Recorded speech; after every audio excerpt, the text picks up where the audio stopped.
Perkenalkan, nama saya Catherine Salomita Fianisa. Saya sebagai pemateri pertama. Perkenalkan, nama saya Nilin Rohi sebagai pemateri 2. Perkenalkan, nama saya Nicole Fetocisa Pursenulu. Di sini saya sebagai pemateri ketiga. Baik, perkenalkan, nama saya Susana Bengantupen sebagai pemateri keempat. Perkenalkan, saya Madeline Yapi sebagai pemateri terakhir. Baik, di sini saya akan membahas tentang pengakuan modal awal pada pembentukan persekutuan baru dengan menggunakan metode bonus dan goodwill. Pengakuan modal awal pada pembentukan persekutuan baru dilakukan untuk memastikan keadilan antar sekutu dengan dua metode utama, yaitu bonus dan niat baik. Metode bonus penyerahan sebagian modal dari sekutu yang disetorkan lebih besar ke sekutu lain agar modal disamakan rata tanpa menambah total aset sekutu.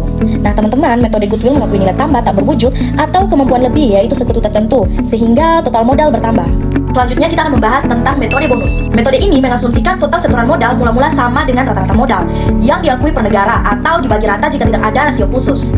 Bonus sama dengan selisih antara setoran aktual dan modal yang diakui. Arta menyetor modal sebesar 240 juta, sedangkan Graha menyetor modal sebesar 200 juta. Sehingga total modal firma adalah 240 juta ditambah 200 juta sama dengan 440 juta. Dana ini dicatat sebagai kas karena seluruh setoran berbentuk uang tunai. Untuk perhitungan modal rata-rata sekutu, modal dapat disamakan agar mencerminkan keadilan kepemilikan, terutama bila disepakati modal sekutu harus sama. Rumus modal rata-rata adalah modal rata-rata sama dengan total modal dibagi dengan jumlah sekutu, yaitu 440 juta dibagi 2 sama dengan 220 juta per sekutu. Karena setoran awal tidak sama, maka terjadi selisih antara modal yang disetor dan modal rata-rata. Atta menyetor 240 juta, modal rata-rata Atta seharusnya 220 juta, sehingga terdapat kelebihan setoran Atta sebesar 240 juta dikurang 220 juta sama dengan 20 juta. Kelebihan ini dianggap sebagai bonus modal yang dialihkan dari Atta kepada Graha, karena Graha menyetor modal lebih kecil daripada modal rata-rata. Selanjutnya kita akan masuk ke penjelasan jurnal. Yang pertama, kas. Kas bertambah sebesar total setoran modal, yaitu kas sama dengan 440 juta. Dan modal masing-masing sekutu disesuaikan menjadi sama, yaitu modal Arta sama dengan 220 juta dan modal Graha sama dengan 220 juta. Sedangkan pencatatan bonus modal Arta dikurangi karena memberikan bonus, yaitu 20 juta. Sedangkan modal Graha ditambah sebagai penerima bonus, yaitu 20 juta. Setelah seluruh penyelesaian dilakukan, neraca awal firma menjadi kas sama dengan 440 juta dan modal Arta sebesar 220 juta dan modal Graha sebesar 220 juta. Kas sama dengan modal Arta tambah modal Graha sama dengan 440 juta ditambah dengan 220 juta ditambah dengan 220 juta. Ini menunjukkan bahwa neraca dalam keadaan seimbang. Sekian dari presentasi saya, selanjutnya akan dilanjutkan oleh teman saya. Selanjutnya, metode goodwill. Metode ini menaikkan modal sekutu dengan setoran terkecil ke tingkat tertinggi dengan selisih dicatat sebagai goodwill atau aset tidak berwujud. Rumusnya, goodwill sama dengan modal tertinggi kali jumlah sekutu kurang total setoran.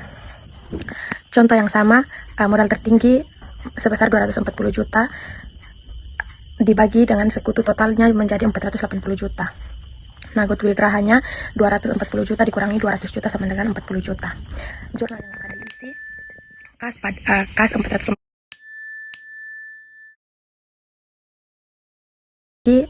sebesar 240 juta dibagi dengan sekutu totalnya menjadi 480 juta.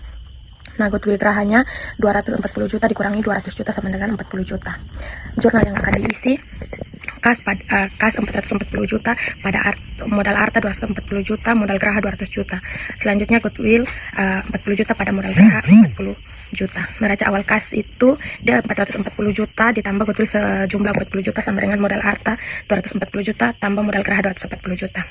Ada perbandingan metode di situ, ada aspek metode bonus, metode goodwill. Yang aspek itu dia terdiri atas total modal akhir, pengaruh aset dan kelebihan. Selanjutnya metode bonus itu tetap sama 440 juta, tidak tambah aset baru dan dia sederhana dan tidak inflasi. Kalau metode goodwillnya dia bertambah 480 juta tambah goodwill sebagai aset, mengakui nilai kemampuan lebih. Pemilihan metode disepakati dalam perjanjian persekutuan untuk menjaga harmoni dan prinsip keadilan pembagian risiko laba. Terima kasih. Materi selanjutnya yaitu penanganan aset non-kas dan revaluasi pada studi kasus. Nah, penanganan aset non-kas dan revaluasi saat konversi perusahaan perorangan menjadi firma dengan metode pembukuan lama untuk melanjutkan buku akuntansi perusahaan lama dengan penyelesaian nilai aset ke harga pasar wajar untuk prinsip keadilan antar sekutu. Prosedur metode pembukuan lama itu, metode ini menggabungkan neraca perusahaan perorangan existing dengan setoran sekutu baru setelah revaluasi aset non-kas. Di dalamnya itu ada persediaan tanah dan gedung, pengukuhan goodwill atau cadangan. Nah, langkah-langkahnya itu yang pertama yaitu hitung aktiva bersih perusahaan lama dalam total aset dan utang. Yang kedua itu ada revaluasi aset, itu hitung naik atau turunnya nilai dicatat ke modal pemilik lama. Yang ketiga itu catat setoran sekutu baru ke dalam kas atau aset. Yang keempat itu susun neraca baru gabungan tanpa buku baru. Contoh kasusnya itu sumber rejeki firma Murah Rejeki, UPIN atau perusahaan perorangan. Nah, aktiva bersihnya itu senilai 125 juta ditambah IPIN kasnya itu senilai 375 juta. Neraca lama UPIN itu tanggal 31 bulan 12 tahun 2000. Nah, di dalam tabel ini ada aktiva dan nilai buku. Nah, aktivanya itu yang pertama kas, nilai bukunya sebesar 37.500.000. Kedua itu piutang dagang, nilai bukunya itu senilai 45 juta. Yang ketiga itu persediaan, nilai bukunya sebesar 52.500.000. Yang keempat itu ada tanah, nilai bukunya sebesar 42 juta. Yang kelima itu ada gedung, nilai bukunya sebesar 15 juta. Yang keenam itu ada mebel, nilai bukunya sebesar 10.500.000. Total aktifanya itu 202.500.000. Utang banknya itu sebesar 82.500.000. Modal UPI-nya itu 120 juta. Nah, penyesuaian revaluasi yang disepakati. Yang pertama itu ada persediaan naik ke 60 juta yang dimana persediaan awalnya itu 52.500.000 ditambah dengan 7,5 juta menghasilkan 60 juta. Yang berikut tanah naik ke 75 juta yang dimana modal tanah awalnya itu 42 juta ditambah dengan 33 juta menghasilkan 75 juta. Yang berikut itu goodwill sebesar 15 juta. Yang berikut cadangan kerugian piutang sebesar 10%, itu 4,5 juta. Yang berikut itu utang biaya sebesar 6 juta. Nah, kenaikan modal UPIN itu sebesar 45 juta, itu dimana 7,5 juta ditambah dengan kenaikan modal UPIN itu sebesar 45 juta, yang dimana persediaannya itu naik 7,5 juta ditambah dengan tanah naik 33 juta ditambah dengan goodwillnya itu 15 juta dikurang dengan kerugian piutang itu 4,5 juta dikurang dengan utang biaya 6 juta menghasilkan 45 juta. Baik, sekian dari saya, akan dilanjutkan dengan materi berikut oleh teman saya. Terima kasih. Yang berikut kita akan masuk ke jurnal penyesuaian dari contoh kasus sumber rezeki ke firma Murah Rezeki. Jurnal yang pertama yaitu persediaan barang dagang sebesar 7.500.000 pada tanah sebesar 33 juta pada goodwill sebesar 15 juta. Yang berikut cadangan kerugian piutang sebesar 4.500.000 pada utang biaya sebesar 6 juta pada modal UPIN sebesar 45 juta. Dan yang terakhir kas pada modal IPIN sebesar 375 juta. Yang berikut neraca firma Murah Rezeki pada tanggal 1 Januari 2001. Yang pertama ada aktiva, yang dimana kas dengan jumlah 412.500.000, pasiva utang bank sebesar 82.500.000. Yang kedua aktiva piutang dengan jumlah 40.500.000, pasiva modal UPIN sebesar 165 juta. Aktiva persediaan sebesar 60 juta, pasiva modal IPIN sebesar 375 juta. Aktiva tanah sebesar 75 juta, gedung sebesar 15 juta, mebel sebesar 10.500.000, goodwill sebesar 15 juta. Total aktiva sebesar 628.500.000, total pasiva sebesar 622.500.000. Baik, proses ini pastikan aset non kas dinilai wajar, risiko dibagi bersama dan neraca seimbang untuk operasi firma baru. Sekian materi dari saya, selanjutnya akan dilanjutkan oleh teman saya. Selanjutnya kita masuk pada implikasi neraca awal dan pembagian resiko pada studi kasus persekutuan firma. Neraca awal persekutuan firma mencerminkan posisi keuangan seimbang saat pendirian yang menjadi dasar pembagian resiko, unlimited liability antar sekutu sesuai kontribusi modal. Implikasi utama adalah transparansi aset pasiva untuk pengambilan keputusan operasional dan pembagian laba rugi, sementara resiko ditanggung bersama secara proporsional.